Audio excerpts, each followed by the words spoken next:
Friends, आज हम शुरू करने जा रहे हैं भारत का इतिहास। भारत के इतिहास में सबसे पहला टॉपिक जो है हमारा वो है भारत की कला एवं संस्कृति। भारत की कला एवं संस्कृति की अगर बात की जाए तो उसमें सबसे पहले हमारा सिंधु घाटी सभ्यता आती है। तो सिंधु घाटी सभ्यता के 4 मुख्य तथ्य होते हैं, जिसमें से जिनको 4 मुख्य स्तंभ भी आप कह सकते हो। जिनका पहला तो होता है स्थापत्य कला, दूसरा होता है मूर्ति कला, तीसरा होता है गृह निर्माण और चौथा होता है लिपि। स्थापत्य कला में क्या किया जाता है? स्थापत्य कला में नगर का निर्माण किया जाता है, नगर निर्माण होता है। मूर्ति कला में 3-4 तरह की मूर्तियाँ आती हैं और फिर गृह निर्माण जो होता है वह एक प्रकार की कला है। लिपि, और लिपि का मतलब आप सबको पता ही है। लिपि मतलब जिन अक्षरों से या जिन शब्दों से मिलकर हमारा वाक्य या शब्द बनता है वो हमारी लिपि होती है। इसी प्रकार अगर नगर निर्माण की बात की जाए तो नगर निर्माण को हम लोग 2 भागों में विभाजित कर देते हैं। नगर निर्माण हमारे जो हैं वो 2 भागों में विभाजित होते हैं। ग्रिड प्रणाली, जल विकास प्रणाली और पकाई गई ईंटों का प्रयोग होता है। इसमें क्या होता है? इसमें ग्रिड प्रणाली, जल विकास प्रणाली और पकाई गई ईंटों का प्रयोग होता है। मूर्ति कला हमारी 3 प्रकार की होती हैं: मृ मूर्ति, प्रस्तर मूर्ति और धातु से बनी मूर्तियाँ। मृ मूर्ति मतलब मिट्टी की मूर्तियाँ, प्रस्तर मूर्ति मतलब पत्थर की मूर्तियाँ और धातु की बनी मूर्तियाँ मतलब कांसा या तांबा या दोनों से मिलकर या अष्ट धातुओं से मिलकर बनी मूर्तियाँ। अगर गृह निर्माण की बात की तो गृह निर्माण एक प्रकार की कला है जिसमें प्रस्तर का प्रयोग किया जाता है, हाथी दांत का प्रयोग किया जाता है, धातु का प्रयोग किया जाता है। लिपि इसमें 2 प्रकार की है, एक चित्राक्षनुमा लिपि है और एक ब्राउडी फिलर लिपि है। ठीक है। अगर इसके बाद इसका जो 5वां प्रकार होता है भूषण निर्माण। ये भूषण निर्माण का मतलब होता है मन का निर्माण। ठीक, मन का निर्माण इसमें क्या क्या प्रयोग किया जाता है? इसमें मन का निर्माण मतलब सेल खड़ी मन का निर्माण। इसमें क्या क्या प्रयोग किया जाता है? लकड़ी, प्रस्तर और धातु। प्रस्तर में इसमें गोमेट और फिरोजन इस्तेमाल किया जाता है। इसी सबसे पहले अगर हम बात करते हैं स्थापत्य कला की, स्थापत्य कला में आता है नगर निर्माण। आप देख सकते हैं कि नगर निर्माण में क्या होता है, सिंधु घाटी सभ्यता की स्थापत्य कला में नगर निर्माण का विशेष स्थान है। नगर निर्माण की निम्नलिखित विशेषताएं थी। पहला, नगर सामान्यतः 2 भागों में विभाजित होते थे। पहला पश्चिमी भाग तथा दूसरा पूर्वी भाग। अब अगर हम पश्चिमी भाग की सुरक्षा हेतु सुरक्षा दीवार बनाई जाती थी। ऐसी मान्यता है कि पश्चिमी भाग में विशेष वर्ग अथवा अधीनस्थ भाग का निवास स्थान जहाँ होगा वहीं पूर्वी भाग में सामान्य जन का निवास स्थान रहा होगा। लेकिन नगर का यह विभाजन सभी जगह एक समान नहीं था। जैसे धौलावीरा नगर 3 भागों में विभाजित था, लोथल में ऐसा कोई विभाजन नहीं था। कालीबंगा नगर में 2 भाग दुर्गीकृत थे, अर्थात सुरक्षा हेतु सुरक्षा दीवार बनाई गई थी। अब इसका दूसरा पॉइंट आता है, नगर में परिवहन हेतु सड़कों का जाल बिछा होता था। सड़कें एक दूसरे को समकोण पर काटती थी। सड़कें जो होती थी एक दूसरे को 90 डिग्री पर काटती थी। इस कारण इसे ग्रिड प्रणाली या ऑक्सफोर्ड प्रणाली भी कहा जाता था। तीसरी अगर बात की जाए तो नगरों में जल निकासी की विशेष व्यवस्था थी। जल निकासी के लिए नालियों बनाई जाती थी और उन्हें लकड़ी से ढका जाता था। नालियों की पकाई हेतु नरम मोखे बनाए जाते थे। कालीबंगा नगर में लकड़ी की नालियों के साक्ष्य मिले हैं, वहीं धौलावीरा नगर में पत्थर की नालियों के साक्ष्य मिले हैं। कालीबंगा में क्या मिले हैं? कालीबंगा में लकड़ियों के नाली। ये बहुत बार पूछा जाता है क्वेश्चन में कि कालीबंगा में किस प्रकार की नालियों के साक्ष्य मिले हैं। तो आप लोगों को याद रखना है कि कालीबंगा में लकड़ियों से बनी नालियों के साक्ष्य मिले हैं और धौलावीरा में किस प्रकार के नालियों के साक्ष्य मिले हैं? धौलावीरा में पत्थर से बने नालियों के साक्ष्य मिले हैं। धौलावीरा नगर की जल निकाय प्रणाली को समकालीन सभी सभ्यताओं में सर्वश्रेष्ठ माना जाता है। धौलावीरा की जो जल निकाय की प्रणाली है, जो मतलब जहाँ पत्थर की नालियाँ बनी थी, वहाँ क्या किया गया था, इनको समकालीन सभ्यताओं में इसको सर्वश्रेष्ठ माना गया कि लकड़ी की जो नालियाँ बनी थी उसमें क्या है, कुछ टाइम बाद जल पड़ने के बाद क्या होता था कि वो लकड़ियाँ जो है ख़राब हो जाती थी, उनको दोबारा से फिर से वैसी नालियाँ दोबारा से बनानी पड़ती थी।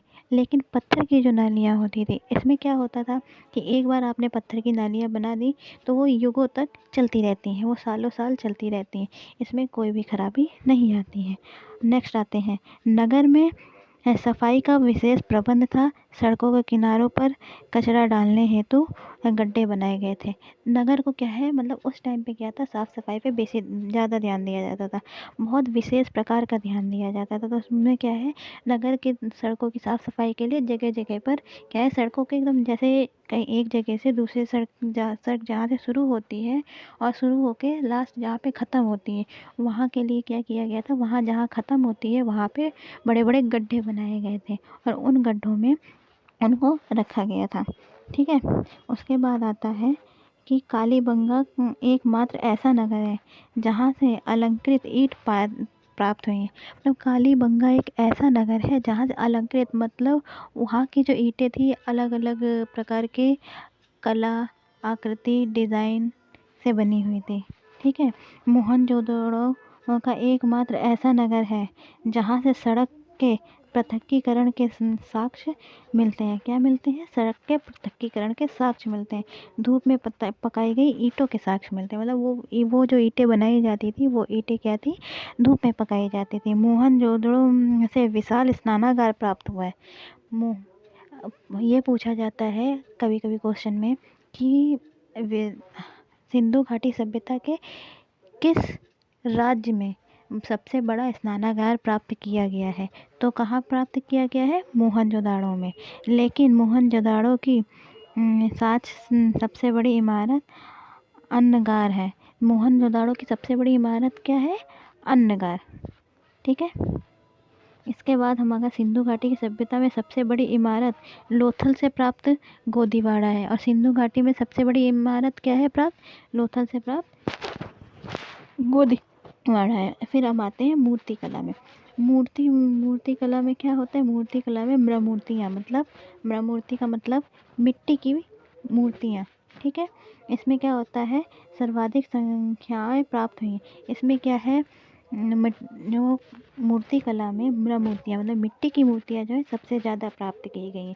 सबसे ज़्यादा प्राप्त की गई, इसमें क्या है, पशु पक्षी ही होते थे। क्या है? पशु पक्षी, खोखले मानव, ठोस, ठीक है, ठोस खोखली खोखली इसकी आकृति जो होती है, इसमें पशु बने होते थे या पक्षी बने होते थे या खोखली मानव होते थे, या फिर क्या होता था, एक श्रृंगी पशु काल्पनिक होता था।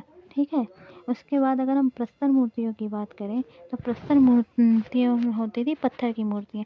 ये कला समकालीन सभ्यता से पिछड़ी हुई थी। ये कला क्या थी? समकालीन सभ्यता से पिछड़ी हुई थी, क्योंकि लोहे का ज्ञान नहीं था। क्योंकि उस टाइम क्या था, इनको लोहे का ज्ञान नहीं था और इनके पास औजार भी नहीं थे। इनके पास ना लोहे का ज्ञान था, ना इनके पास औजार थे। इसी प्रकार धातु की मूर्तियाँ, तीसरा हमारी थी धातु की मूर्तियाँ। मूर्ति कला में तीसरे प्रकार की मूर्तियाँ हमारी धातु की मूर्तियाँ थी। जो ये दो प्रकार की धातुओं से बनती थी, तांबा और या कांसा, दोनों मिला के भी बनती थी और कभी कभी अकेले सिर्फ तांबा या सिर्फ कांसा से भी बनती थी। ये क्या है? लुप्त मोम पद्धति थी। ये लुप्त मोम पद्धति थी। इस पद्धति को क्या कहते हैं? लुप्त मोम पद्धति। अब इसके आगे अगर हम पढ़ें तो इसके आगे हम देख सकते हैं कि सिंधु घाटी की सभ्यता की मूर्ति कला विविधता युक्त थी। विविधता युक्त थी। सिंधु वासियों को मिट्टी के साथ प्रस्तर एवं धातु की मूर्तियाँ बनाई थी। उनको मतलब सिंधु घाटी की सभ्यता में लोगों को मिट्टी, पत्थर और धातु, इन तीनों चीज़ों का ज्ञान हो चुका था, लेकिन इनको लोहे का ज्ञान नहीं था और ना ही इनके पास औजार थे। ठीक है, अगर म्रमूर्तियों की बात की जाए तो म्रमूर्तियाँ सिंधु घाटी सभ्यता के इतिहास लेखन में म्रमूर्तियों का पूर्ण योगदान है। माँ मूर्तियों का ये महत्वपूर्ण योगदान है। सिंधुवासी पशु पक्षी एवं मानव मूर्तियों का निर्माण करते थे। पशुओं की मूर्तियाँ खोखली होती थी, जबकि मानव मूर्तियाँ क्या होती थी, ठोस होती थी। ठीक है। पशुओं की मूर्तियों में बैल, भैंसा, भेड़, बकरी, बाघ एवं श्रृंगी पशु, गेंडा, भालू, बंदर आदि की मूर्तियाँ बनाई जाती थी, जबकि पक्षियों की मूर्तियों में तोता, बतख, मोर आदि की मूर्तियाँ बनाई जाती थी। सिंधु घाटी सभ्यता में मानव मूर्तियों में महिलाओं की मूर्तियाँ सर्वाधिक बनाई जाती थी। सिंधुवासी इन मूर्तियों का प्रयोग संभवतः खिलौने के रूप में करते होंगे। संभवतः किसके रूप में करते होंगे? खिलौने के रूप में करते होंगे। अब अगर हम बात करें प्रस्तर मूर्तियों की, तो प्रस्तर मूर्तियाँ क्या होती है? प्रस्तर कला के मामले में सिंधु घाटी सभ्यता मिस्र तथा मेसोपोटामिया की सभ्यता से पिछड़ी हुई थी। किसकी सभ्यता से पिछड़ी हुई थी? मिस्र एवं मेसोपोटामिया की सभ्यता से पिछड़ी हुई थी। इसका मुख्य कारण लोहे के ज्ञान का ना होना था। इसका मुख्य कारण क्या था? लोहे के ज्ञान का ना होना। लोहे की जानकारी नहीं होने के कारण अच्छे औजार बनाना संभव नहीं था। यही कारण है कि प्रस्तर कला का पर्याप्त विकास नहीं हो सका। मोहनजोदाड़ो से प्राप्त योगी की मूर्ति इस कला का सर्वश्रेष्ठ उदाहरण है। योगी की स्थान मूर्ति में बैठा दिखाया गया है। योगी को किस में दिखाया गया है? ध्यान मुद्रा में बैठा दिखाया गया है। और उन्हें जो शॉल ओढ़ रखा है, उन्होंने जो शॉल ओढ़ रखा है उस पर कढ़ाई की गई है। अब आती है धातु की मूर्तियों की बात। तो सिंधुवासियों द्वारा तांबे व कांसे की मूर्तियाँ बनाई जाती थी। धातु की मूर्तियों के निर्माण हेतु सिंधुवासी लुप्त मोम तकनीक, धुवी मोम तकनीक, जिसको लॉस्ट वॉल मेथड का प्रयोग करते थे। मोहनजोदाड़ो एवं चौहदड़ो से कांसे की बर्तन की मूर्तियाँ प्राप्त हुई हैं। कांसे की नर्तकी की मूर्तियाँ प्राप्त हुई हैं। इस मूर्तियों में अत्यंत बारीक से हाथ में चूड़ियाँ, कंठ में हार एवं कमर में कमरबंद उत्कीर्ण करने का प्रयास किया गया है। हड़प्पा तथा चौहदड़ो से प्राप्त हुई मूर्तियाँ हैं ये।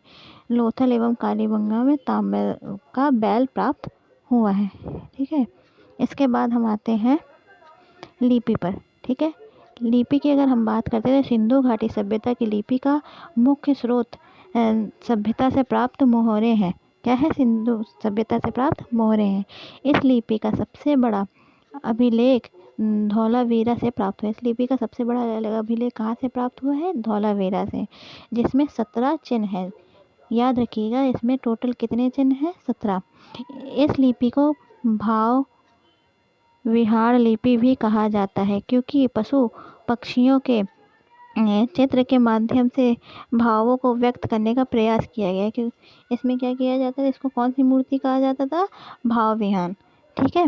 इस लिपि को ब्राउडोफिल्ड भी कहा जाता है, क्योंकि ये दाएं से बाएं और फिर बाएं से दाएं लिखी जाती थी। इस लिपि में 64 मूल्य चिन्ह हैं तथा 250 से 400 तक अक्षर हैं।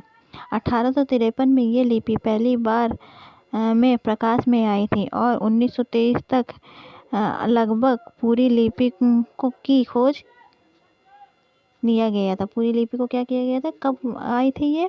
1853 में ये लिपि पहली बार प्रकाश में आई थी और 1923 तक इस पूरी लिपि को खोज लिया गया था, लेकिन इसे वर्तमान समय तक भी पढ़ा नहीं जा सकता। इसको क्या है? इस लिपि को अभी भी वर्तमान समय तक पढ़ा नहीं जा सकता है।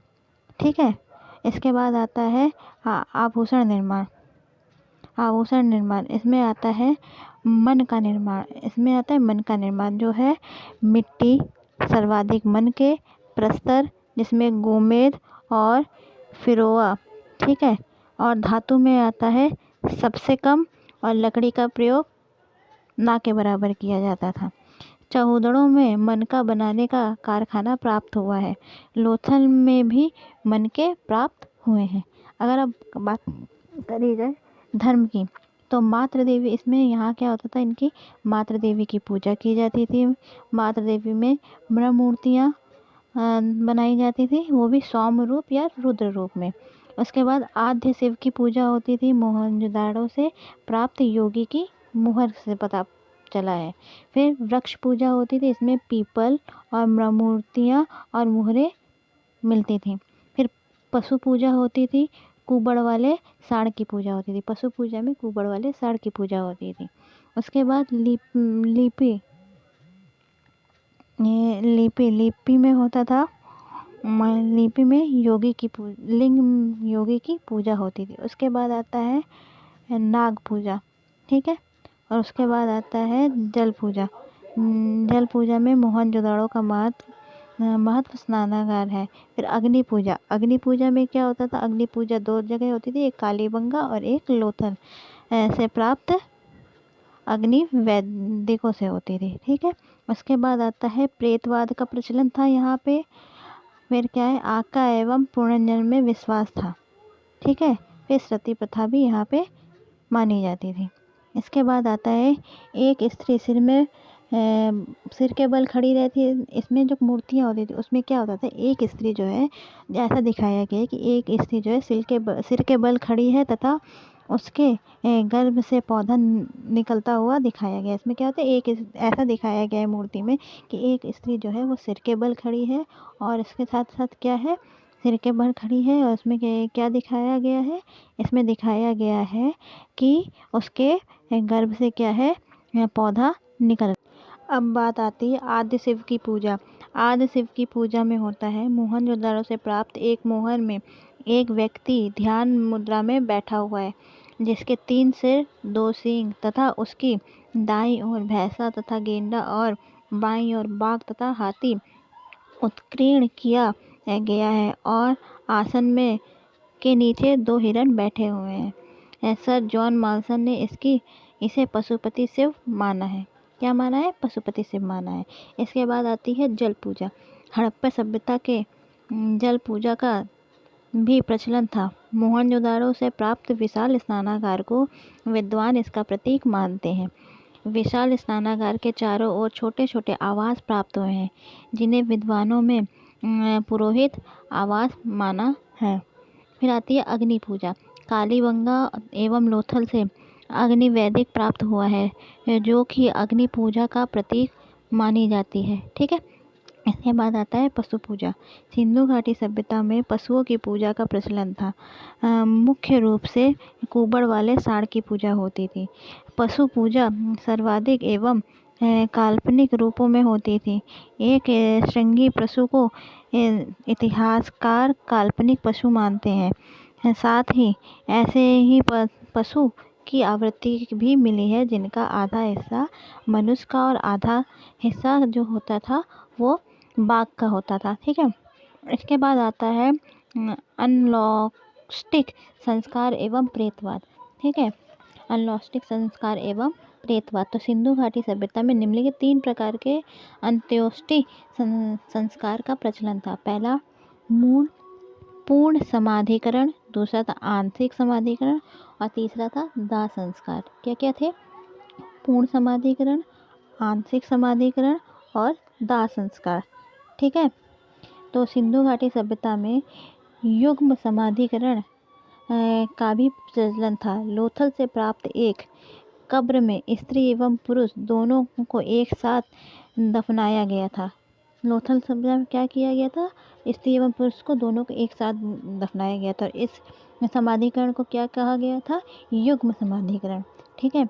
इसके बाद संभवतः सिंधु वासी आफा एवं पुनर्जन्म में भी विश्वास करते थे, क्योंकि कब्रों में व्यक्ति के साथ उसकी आवश्यकता की वस्तुएं दफनाई जाती थी, ठीक है। फिर क्या है? रोपण से प्राप्त एक कब्र में पंजाब से व्यक्ति के साथ कुत्ते को दफनाया गया था। सभ्यता में प्रेतवाद के भी साक्ष्य मिलते हैं। सभ्यता के अनेक स्थानों से ताबीज प्राप्त हुए हैं, ठीक है। ये देखिए, आपने क्या है इतना कुछ आपने अभी क्या जो भी पढ़ा, ये हमारा सिंधु घाटी सभ्यता से रिलेटेड था, ठीक है।